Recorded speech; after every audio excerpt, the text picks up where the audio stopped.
Hola a todos, bienvenidos a mi canal. Mi nombre es Stephanie y hoy les voy a hablar de mis 3 fiestas nacionales favoritas de Corea del Sur. ¡Vamos!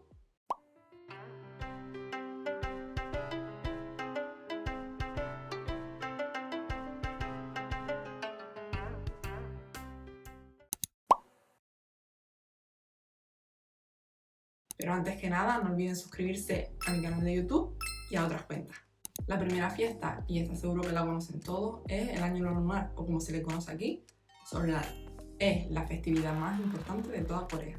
Normalmente las festividades duran alrededor de 3 días y es una fiesta mucho más grande que el Año Nuevo solar, es decir, nuestro Año Nuevo. En mi experiencia, el Año Nuevo tal y como lo conocemos nosotros, aquí no se celebra. Durante Seollal, lo común es visitar la casa de tus padres o de tus abuelos en el campo o en otras ciudades, por lo que se crea un colapso bastante grande a nivel de transporte. Ya sea tren, avión o autopista, es casi imposible moverte por el país. ¿Pero qué costumbres tienen los coreanos durante el Seollal? Algunas de las costumbres más tradicionales incluye vestirse con una vestimenta tradicional llamada hanbok y presentar los respetos a los mayores mediante una reverencia llamada sebae. Normalmente los más pequeños que realizan esta reverencia consiguen un sobre rojo con dinero llamado sebae-dong. Como dato curioso, mi marido siempre me cuenta que cuando él era pequeñito perseguía con sus primos y demás a sus tíos y tías para pedirle sebae-dong y haciendo un montón de reverencias y los tíos huían despavoridos porque no querían darles más dinero.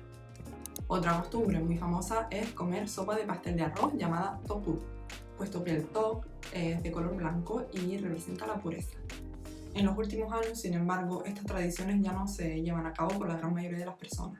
Hay diferentes motivos por los que esto pasa. Uno de los motivos es el incremento del coste de la vida, el colapso de los transportes, pero sobre todo el hecho de que las generaciones más jóvenes no quieren ir a ver a sus familiares. Esto ocurre sobre todo cuando yo, como persona, no cumplo las expectativas de vida que tiene mi familia puestas en mí. Es por eso que en los últimos años los coreanos han optado por irse de vacaciones a otros países o simplemente pasarlo con amigos en casa o en un hotel cerca de la playa, sobre todo en la costa este, donde se pueden ver los primeros rayos del sol. La segunda fiesta de la que me gustaría hablarles es el Hangul-Nal, o el Día del Hangul. El Hangul es el alfabeto coreano.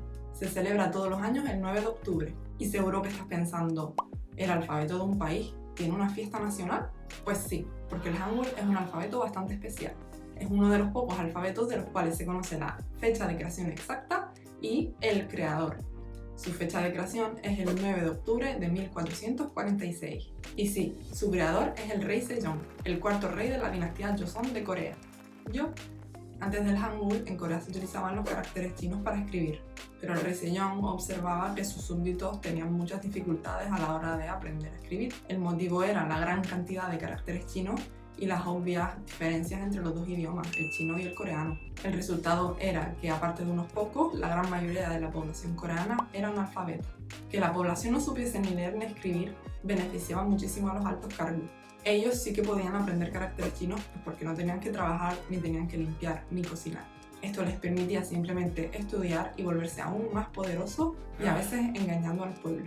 Después de haberlo pensado mucho, el rey Sejong decidió intentarlo, pero lo hacía a escondidas, puesto que los altos cargos de la corte seguramente intentarían impedírselo. Por este y otros motivos, a pesar de que el Hangul se creó hace muchísimo tiempo, no se utiliza de manera regular hasta hace poco, 1970. El Hangul hoy en día es algo muy importante y representa la cultura de este país.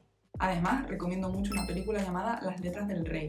Esta película narra e imagina cómo fue que el rey Sejong creó este alfabeto. Y por último les voy a hablar de una festividad que seguramente no muchos conozcan. Se llama Gaechonjeol. Significa literalmente el día que se abrió el cielo y se celebra todos los años el 3 de octubre. ¿Qué se celebra este día? Puede parecer raro, pero se celebra el mito de la creación del país de Corea. Este mito se sitúa en el año 2333 a.C.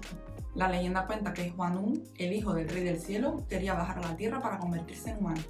Su padre le dio el visto bueno y Hwanung bajó a la tierra, concretamente a la montaña Baekdusan, que está hoy en día en la frontera entre China y Corea del Norte. Una vez en la tierra, Hwanung fundó su propia ciudad y un día un oso y un tigre acudieron a él para pedirle que los volviese humanos. ¿Y qué crees que le respondió Hwanung? Pues te lo digo. Vivirán sin la luz del sol durante 100 días y se alimentarán solamente de ajo y de artemisia. El tigre y el oso entraron en una cueva y se pusieron a ello. Sin embargo, el tigre no duró mucho tiempo. No puedo más, me voy. Adiós. Habiendo terminado la prueba, el oso sale de la cueva y Hwanung lo convierte en humano. Y, para su sorpresa, una mujer súper guapa. Por lo tanto, Hwanung se casa con ella.